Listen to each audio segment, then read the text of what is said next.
Shalom everyone. खुदावंद के पाक और अजीम नाम में आप सबों की सलामती हो। आज से हम बाइबल पढ़ने के लिए एक श्रृंखला शुरू कर रहे हैं जिसमें हम उत्पत्ति की पुस्तक से लेकर के बाइबल के सभी पुस्तकों का क्रमवार अध्ययन करेंगे और साथ साथ मनन करेंगे। हालेलुया, आमीन। आज हमारे साथ बाइबल से पढ़ने के लिए निकालेंगे उत्पत्ति 1 अध्याय, सृष्टि का वर्णन। आदि में परमेश्वर ने आकाश और पृथ्वी की सृष्टि की। पृथ्वी बेडोल और सुनसान पड़ी थी और गहरे जल के ऊपर अंधियारा था तथा परमेश्वर का आत्मा जल के ऊपर मंडराता था। जब परमेश्वर ने कहा उजियाला हो, तो उजियाला हो गया। और परमेश्वर ने उजियाले को देखा कि अच्छा है, और परमेश्वर ने उजियाले को अंधेरे से अलग किया। और परमेश्वर ने उजियाले को दिन और अंधियारे को रात कहा। तब सांझ हुई, फिर भोर हुई, इस प्रकार पहला दिन हो गया। फिर परमेश्वर ने कहा, जल के बीच एक ऐसा अंतर हो कि जल 2 भाग हो जाए। तब परमेश्वर ने एक अंतर बनाकर उसके नीचे के जल और ऊपर के जल को अलग अलग किया, और वैसा ही हो गया। और परमेश्वर ने उस अंतर को आकाश कहा। तथा सांझ हुई, फिर भोर हुई, इस प्रकार दूसरा दिन हो गया। फिर परमेश्वर ने कहा, आकाश के नीचे का जल एक स्थान में इकट्ठा हो जाए और सूखी भूमि दिखाई दे, और वैसा ही हो गया। परमेश्वर ने सूखी भूमि को पृथ्वी कहा, तथा जो जल इकट्ठा हुआ उसको उसने समुद्र कहा। और परमेश्वर ने देखा कि अच्छा है। फिर परमेश्वर ने कहा, पृथ्वी से हरी घास तथा बीज वाले छोटे छोटे पेड़ और फलदायी वृक्ष भी, जिनके बीज उन्हीं में एक एक की जाति के अनुसार है, पृथ्वी पर उगे, और वैसा ही हो गया। इस प्रकार पृथ्वी से हरी हरी घास और छोटे छोटे पेड़, जिनमें अपनी अपनी जाति के अनुसार बीज होता है, और फलदायी वृक्ष, जिनके बीज एक एक की जाति के अनुसार उन्हीं में होते हैं, उगे। और परमेश्वर ने देखा कि अच्छा है। तब सांझ हुई, फिर भोर हुआ, इस प्रकार तीसरा दिन हो गया। फिर परमेश्वर ने कहा, दिन को रात से अलग करने के लिए आकाश के अंतर में ज्योतियां हों, और वे चिन्हों और नियत समयों और दिनों और वर्षों के कारण हों, और वे ज्योतियां आकाश के अंतर में पृथ्वी पर प्रकाश देने वाली भी ठहरें, और वैसा ही हो गया। तब परमेश्वर ने 2 बड़ी ज्योतियां बनाई। उनमें से बड़ी ज्योति को दिन पर प्रभुता करने के लिए, और छोटी ज्योति को रात पर प्रभुता करने के लिए बनाया, और तारागण को भी बनाया। परमेश्वर ने उनको आकाश के अंतर में इसीलिए रखा कि वे पृथ्वी पर प्रकाश दें तथा दिन और रात पर प्रभुता करें, और उजियाले को अंधेरे से अलग करें। और परमेश्वर ने देखा कि अच्छा है। तब सांझ हुई, फिर भोर हुआ, इस प्रकार चौथा दिन हो गया। फिर परमेश्वर ने कहा, जल जीवित प्राणियों से बहुत ही भर जाए, और पक्षी पृथ्वी के ऊपर आकाश के अंतर में उड़े। इसीलिए परमेश्वर ने जाति जाति के बड़े बड़े जल जंतुओं की और उन सब जीवित प्राणियों की भी सृष्टि की, जो चलते फिरते हैं, जिनसे जल बहुत ही भर गया। और एक एक जाति के उड़ने वाले पक्षियों की भी सृष्टि की। और परमेश्वर ने देखा कि अच्छा है। और परमेश्वर ने यह कह के उनको आशीष दी, फूलो फलो और समंदर में भर जाओ, और पक्षी पृथ्वी पर बढ़ें। तथा सांझ हुई, फिर भोर हुआ, इस प्रकार 5वां दिन हो गया।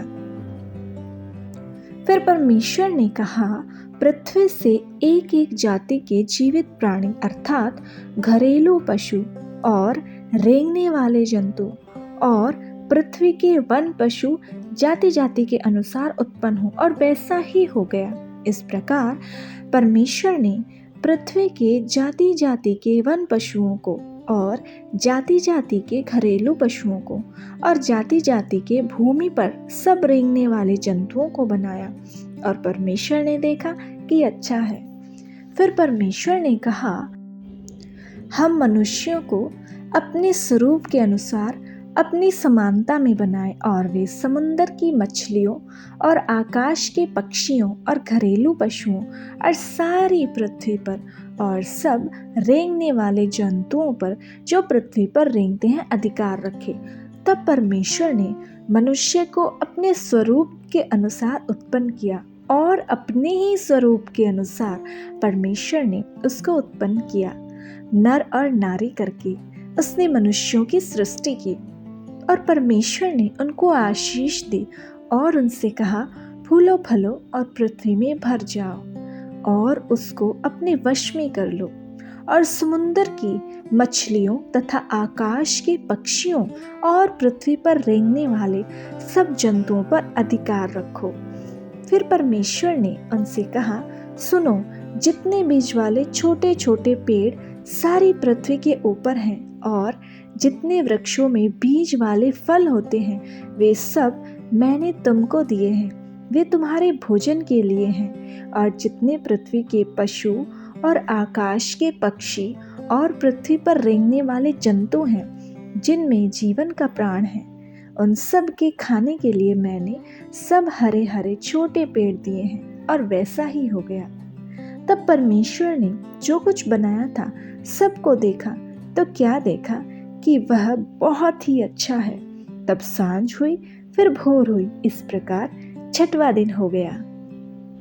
प्रिय भाइयों और बहनों, इस प्रकार हम देखते हैं कि परमेश्वर ने इस सृष्टि को अपने वचन के द्वारा बनाया है और बहुत ही खूबसूरत बनाया है।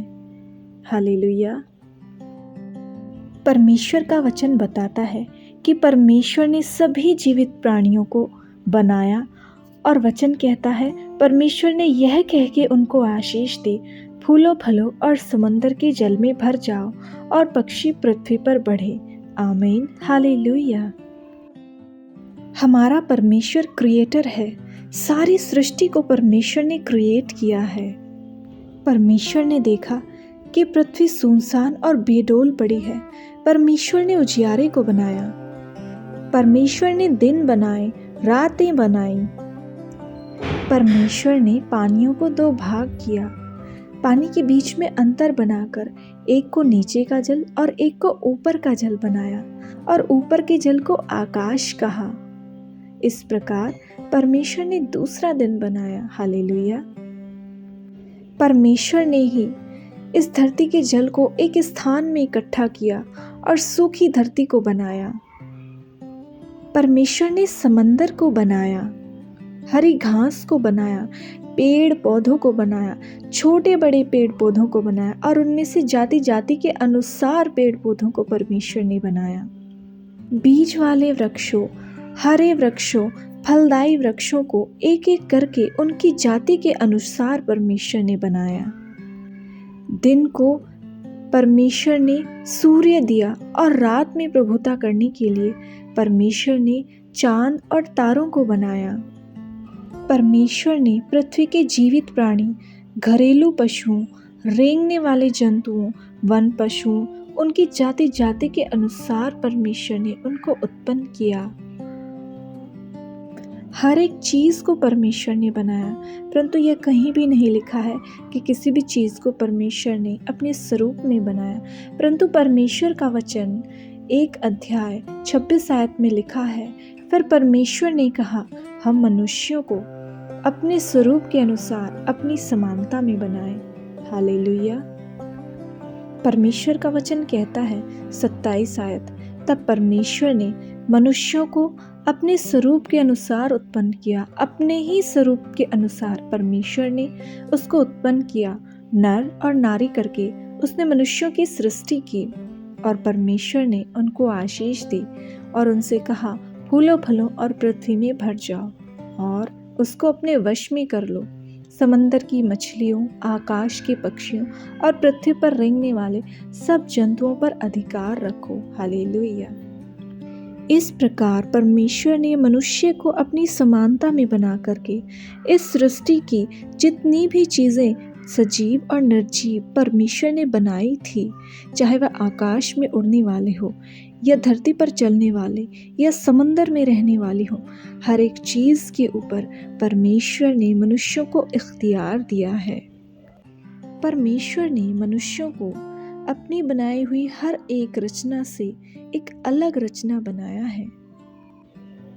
यहाँ हम जान सकते हैं कि शायद परमेश्वर मनुष्य से कुछ अलग ही चाहते हैं। परमेश्वर ने एक खास उद्देश्य के लिए मनुष्यों को बनाया है और इस धरती पर हर एक वस्तु को परमेश्वर ने मनुष्यों को गिफ्ट दी है।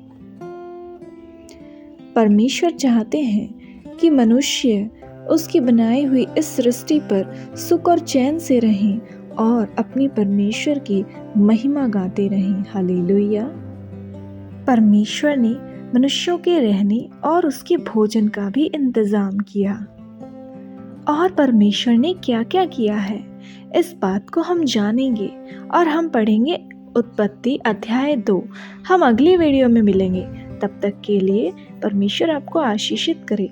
हमारे चैनल को लाइक, शेयर और सब्सक्राइब करना ना भूलिए, ताकि हम बाइबल की इस श्रृंखला को ऐसे ही आगे बढ़ाते रहें और आत्मिक उन्नति में दिन प्रतिदिन बढ़ते रहें। आमीन। Hallelujah. God bless you all.